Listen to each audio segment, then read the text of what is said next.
Live from downtown Detroit, home of WDIV and Click on Detroit, Local 4 News at 5 starts now.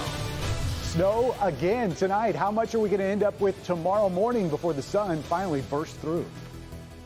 There's something in the water. A seawall along this contaminated site on the Detroit River collapses, and it has environmental officials on edge on both sides of the river. But we'll begin with two major developments in the deadly shooting of a Detroit police officer. First, the DPD sergeant accused by the chief of failing to respond to the scene has announced he's retiring from the force. Get to Priya Mann, who's live downtown with the announcement made by Kidd's attorney just a few minutes ago. Priya. Yeah, Devin, he made this announcement outside of the federal courthouse. He says that Sergeant Ronald Kidd, his client, suffers from PTSD and had an episode the night Officer Rashean McClain was killed. Now, Sergeant Kidd, former sergeant, was not here, but says that nothing he could have done that night could have prevented the tragedy, and that he has suffered from PTSD after 21 years serving with DPD and then also serving as part of the Marines and the Army. And he says because of this diagnosis, he felt compelled to retire. Now, of course, Sergeant Kidd was suspended by the Detroit Police Department after the chief called him a coward for not getting out of his squad car the night McClain was killed. Take a listen to what attorney O'Day Maraway had to say. While Sergeant Kidd mourns the loss of Officer McClain, nothing he could have done on that night could have prevented the tragedy that occurred.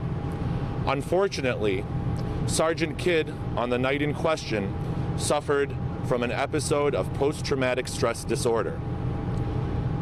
This episode manifested from a culmination of 21 years serving the city of Detroit and its people, and before that, our country as both in the United States Army and as a United States Marine. And his lawyer went on to say that Kidd has met with a psychologist with DPD and is waiting on a follow-up, and has also met with his own doctor. Of course, this is just one part of major developments happening today in the Rashean McClain investigation. Reporting live from downtown Detroit, I'm Priya Mann. Send it back to you. Okay, Priya. Also today, we're getting our first look at the man accused of gunning down Detroit police officer Rashean McClain. Juwan Parks faces a total of 16 counts, one of them first-degree murder. Sean Lay was in the courtroom for today's video arraignment, and he joins us live with more. Sean. And Kimberly, let's get right to it. It is absolutely stunning inside that courtroom today as Parks was charged with the murder of a Detroit police officer. We also know tonight that this case is again expanding against Parks to now include a new homicide investigation. Mr. Parks, you're charged with count 1, homicide, murder, first degree. This is our first look at Juwan Parks, accused of gunning down Detroit Police Sergeant Rashean McClain and wounding his partner back on November 20th. Parks hit with first-degree charges of murdering a police officer, plus more than a dozen related charges. Local 4 speaking with Police Chief James Craig, reacting to those charges. Very happy. We know that the work continues relative to this very dangerous suspect. But the work continues. The chief says investigative work continues because Parks is linked to a series of shootings in the days leading up to the shooting of Sergeant McClain. Shootings that injured several people and took the life of Dantes Calhoun. And now a new homicide case, family members tell us, is being linked to Parks as the main person of interest. The shooting death of Nathaniel Lloyd. Lloyd's sister says his body was found the day before Thanksgiving, but he went missing the day those shooting sprees linked to Parks unfolded. It's just hard for someone to do that to someone that really didn't deserve that. He was a very good person. The Lloyd family was shocked to see a Detroit police officer shot and killed. They're devastated that their loved one's murder may now be linked. He was killed before them, and I don't know what's this man's issue, but we're very hurt and sad by it. The Lloyd family, yet another family could be connected to all this, going through just a terrible time with the loss of their loved one. They've started a GoFundMe to help with burial costs for Nathaniel Lloyd. We're putting that on our webpage, clickondetroit.com. Kimberly, meantime, let's get back to Juwan Parks, not going anywhere tonight, being held, of course, without bond. Back to you. Speaking of Parks, I'm curious about his demeanor, Sean. Did he show any emotion in his first court appearance? We were curious about that too, and no emotion at all. So cold, and to watch it was very chilling. Yeah. Okay, Sean. Our other top story tonight, a seawall along a contaminated site on the Detroit River collapses, and it has environmental officials on edge. And now, as you can see from Sky 4, that land is starting to slide into the river. This is happening right next door to historic Fort Wayne in southwest Detroit. Jason Colthorpe is there with more. Jason. The front of this property on West Jefferson is guarded by barbed wire and a 10-foot wall. But with the help of Drone 4, we're able to go up and over and get a bird's eye view at the contaminated part of this property. And you can see all sorts of heavy machinery frantically trying to restore a shoreline that collapsed into the Detroit River more than a week ago. The property is known as the Revere Copper Site and has been rated high for contamination, possibly radioactive because of its history as a munitions site for the Defense Department.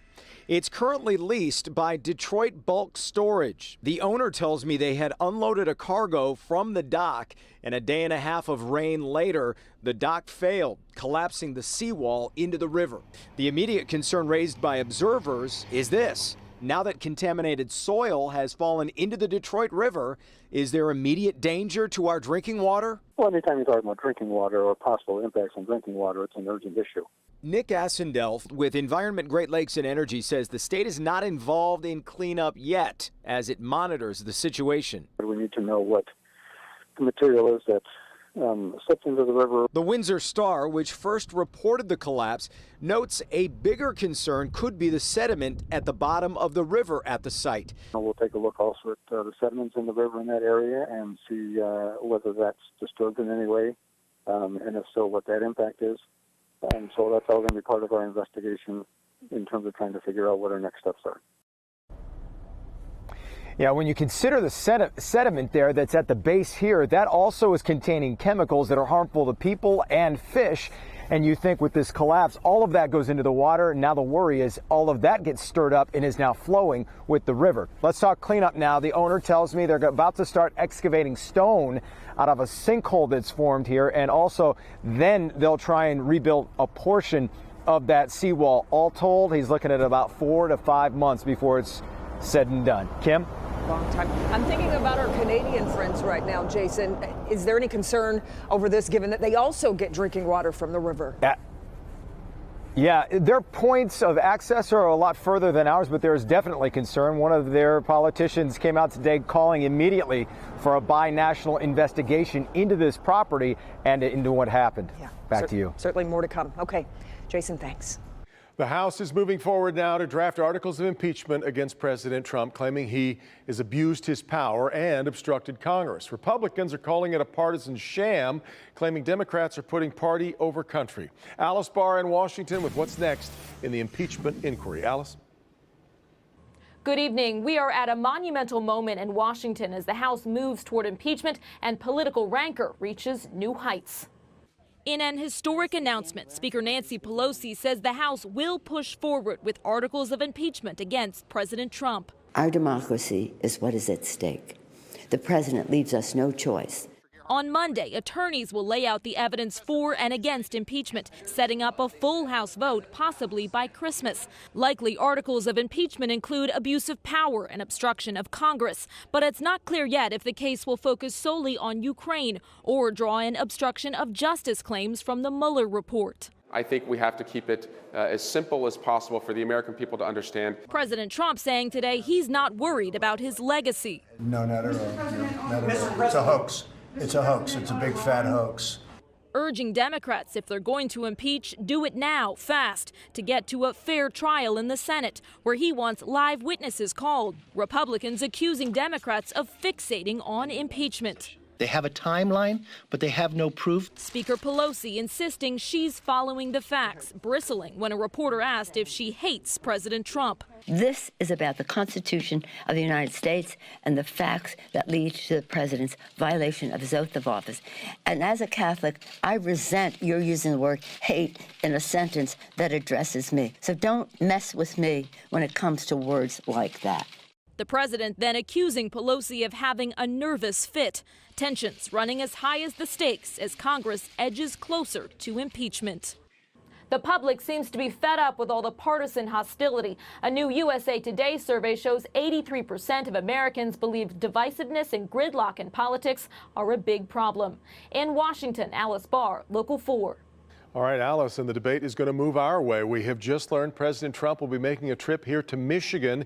He is going to be in Battle Creek coming up on December 18th.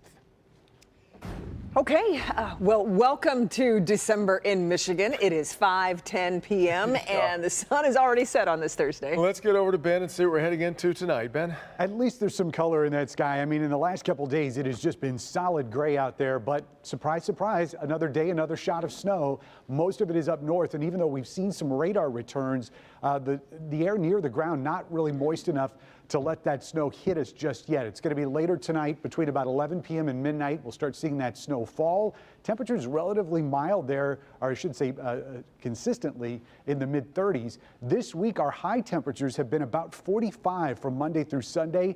Big switch next week, 10 degrees colder as those numbers start to plummet. We'll look at some very chilly days around the corner and a big soaker to start the week in just a few minutes, guys. All right, Ben. The UAW board meets and gives a vote of confidence to its acting president. Rory Gamble has been named the union's president after filling in for the past few weeks.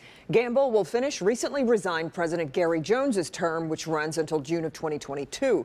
Gamble says this is an honor and that difficult decisions are ahead, but he promises he will deliver a clean union on solid footing. All right, we've got much more ahead here at 5. Here's defender Karen Drew. It's more than a fashion trend. Snatched his glasses off his face. It's also a trigger for violence. We did have a homicide. A defender hidden camera investigation. They really want that status. Cartier crime. That's his Cartiers, right? Put some Cartier. Coming up. And startling new numbers show how many high school and middle school students are using tobacco products and e-cigarettes. I'm Dr. Frank McGeorge. Coming up, the reality check the parents need to help fight back.